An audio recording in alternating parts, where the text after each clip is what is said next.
माँ बाप की अहमियत। माँ बाप की कीमत हमें तब समझ में आती है जब हमारे खुद के बच्चे हो जाते हैं, और तब तक कभी कभी बहुत देर हो चुकी होती है। हमारे माँ बाप हमसे दूर हो चुके होते हैं, या वह स्वर्ग सिधार चुके होते हैं। यह सच है कि हर व्यक्ति अपने बच्चों से निस्वार्थ प्रेम करता है, और इसलिए आपको सबसे अधिक प्यार करने वाला कोई दुनिया में है तो वह आपके माता पिता ही है। लेकिन अक्सर होते हैं कि माँ बाप के प्यार की कदर हम नहीं करते, महसूस भी नहीं करते कि हमारे जीवन में भगवान का जीता जागता कोई उदाहरण है तो माता पिता ही है।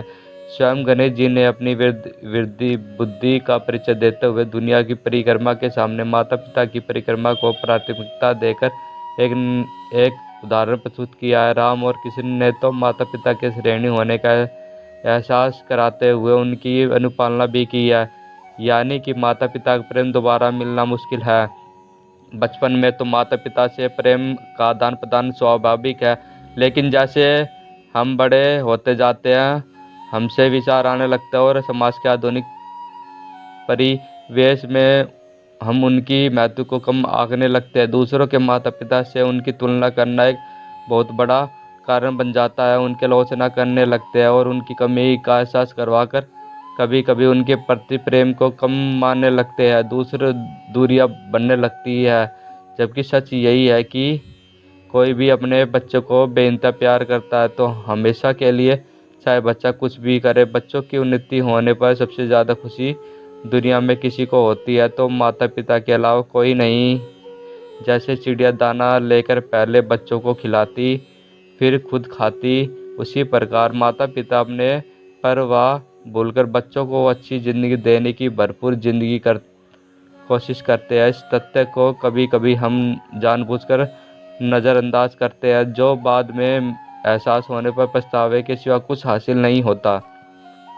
इस विषय में मुझे फिर एक कहानी याद आने लगी जो इस प्रकार है। एक नई बहू अपनी ससुराल में देखती है कि उनकी सास अपनी सास को मिट्टी के बर्तन में ही खाने को देती है, सबसे अलग उसे एक अलग कमरे में रहने देती है जहाँ किसी से ना बातचीत ना आना जाना, बस रोज़ बचा कुचा खाना खाकर शकोरे में भरकर दे देती, जिस बुढ़िया खा पीकर गुजारा करती। नई बहू ने चुपचाप वह शकोरे धो धोकर अपने कमरे में इकट्ठे करना चालू कर दिया।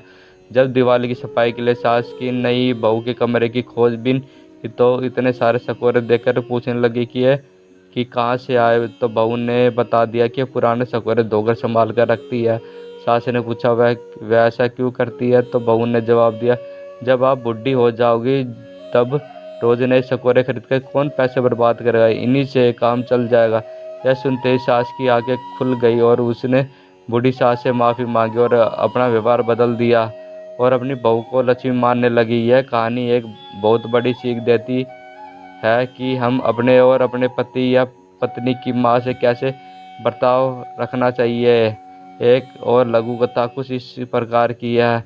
एक गांव में चलन था कि बुढ़े लोगों को दूर एक जगह जहाँ से वापस ना आ सके इसलिए छोड़ दिया जाता था। एक बार एक बुढ़े को छोड़ने उसका बेटा साथ जा रहा था। उसने देखा कि पिता अपने हाथ में गेरू लिए थोड़ा थोड़ा गिराता जाता।